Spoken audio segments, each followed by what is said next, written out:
this through today, I think this is an important one to note. The Asbestos Disease Society today recognising the work of former Labor MP Ernie Bridge, a name that will be familiar with many of you now. The posthumous award was presented to his family this morning on the 10th anniversary of his passing. Melita Markey is the CEO of Asbestos Disease Society Australia. Good afternoon, Melita. Hello. Thanks for having me today. Thank you. Tell me a little bit about the award today.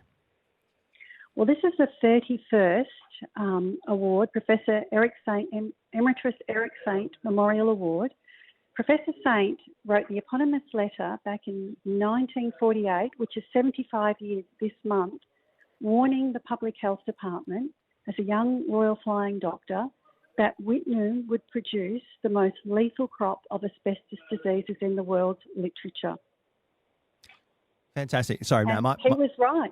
Yeah. Now, my apologies off the top there with mixing that up there. So the award today. Who was there today, and what happened? Oh well, this is the name. This is the award, and why we created the award, and it's to recognise people who significantly support those suffering from asbestos diseases. And today we awarded that to the Honourable Ernie Bridge, who was a government minister at the time in the late 80s and sent to close Whitnum and remove the government services to facilitate the closure.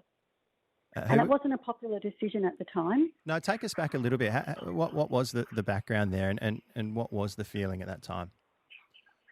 Well, the feeling at that time was there'd been a lot of court cases coming up in the late 80s.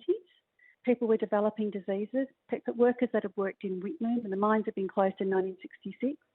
And the court cases starting to run in WA to show that there was negligence. These miners were deliberately exposed to asbestos and they weren't cared for. There was negligence.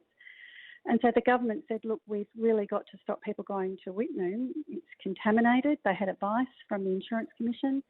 And so as the Minister for that area, for the Northwest, Mr Bridge, he would have had significant information on the dangers, yet he still went there to facilitate the closure to save lives. He's a hero. It's a really strong point, and one worth remembering as well, how aware Ernie Bridge would have been at the time of the risks travelling to Whitnum to do what he did. Absolutely. That's one thing we really wanted to emphasise. He really took a risk to save lives, to stop people going there. Yeah. Also today, is it important, do you think, to recognise through awards like this to again bring up the story of what happened in Whitnum and what has followed? Absolutely, because it's obviously the 10th anniversary today of Mr Bridges passing from mesothelioma, so it's a very emotional day for the family and for all of us. But yes, because traditionally asbestos diseases have been classified as industrial diseases, but the reality is with so much asbestos products in our environment, 2/3 of homes built between 1950 and 1980 have some asbestos in it. And many people now are being diagnosed with asbestos diseases that come from a non-occupational background, but we don't have any dedicated research funding. So one of the things we're taking the opportunity today is to announce a campaign for the reclassification of asbestos-related diseases in Western Australia from diminishing industrial diseases because of all the bans and not using asbestos in the workplace anymore, to an emerging public health issue. Because we know that with public health policy, we can get dedicated funding to try and cure and stop these diseases. Yeah, now I thought it was... It's not going away. No, it's not going away. And how real is the risk then today? The risk is very real because what's been happening now, the latest data is showing that the fastest growing group affected are women, non-occupationally exposed, which means that their exposures are limited. So they might be high intensity with a home renovation, but then there's nothing, 20, 30 years. So if they're developing diseases, that says to us even more strongly that a small amount of dust can affect us, and we need to understand why some of us are more at risk than others. So research is very important, and especially as WA is the mesothelioma capital of the world. You mentioned home renovations, and that's often looked at as maybe the next wave of these terrible diseases. Do you feel like that word is getting out there for people when they're renovating at home and they're doing things themselves on their own property? Look, I think the word is getting out there, but one of the challenges we have is because of all the work in banning these products is that they're very expensive and there's not a lot of help for people to remove them. You really need full hazmat suits to go in there and demolish these homes and remove asbestos safely. And there's no funding to support people in even doing that. So if you think about it, it is a faulty product. And if it was a car with a faulty airbag, it'd be recalled.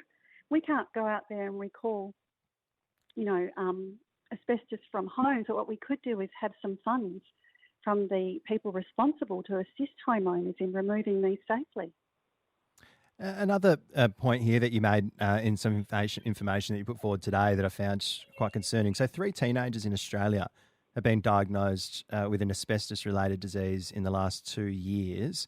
Normally, Yes, we'd see a period of 20 to 50 years before that comes through. What do you put that down to? Do we know why? No, that's why we really need the research. What it's telling us is, yes, that latency factor that we all talk about, is it such that they were exposed when they were so young? And, when children are exposed, we know this from the Whitnum children that were exposed at very young ages, and they died, say, when they were exposed 2, 3, 18 months old, they died in their 20s. So, yeah, there's your latency period, your 20 years as a minimum. That children respirate faster, they're closer to the ground, they take in more fibre. So whether these children were exposed through maybe their schools, some renovations in their schools, whether it is a spontaneous mutation. We really need to get the science and the research to understand it, especially here in Western Australia where we have so much. Because we had the mine, we had the mill, we had 2 James Hardie factories operating until the 80s, we had the wharfs. We've got so many buildings if you go up the coast, so many holiday homes. Yeah, all asbestos. Plenty of us here in WA close to it. Melita, really appreciate your time today. Thank you so much. Thank you. It's Melita Markey there, the CEO of the Asbestos Disease Society in Australia, and today announcing the recipient of the 31st Memorial Awards, Emeritus Professor Eric G. Saints Memorial Award, awarded to the Australian pioneer, a real hero, as you heard Melita describe, Ernie Bridge. It is 8 minutes to 5.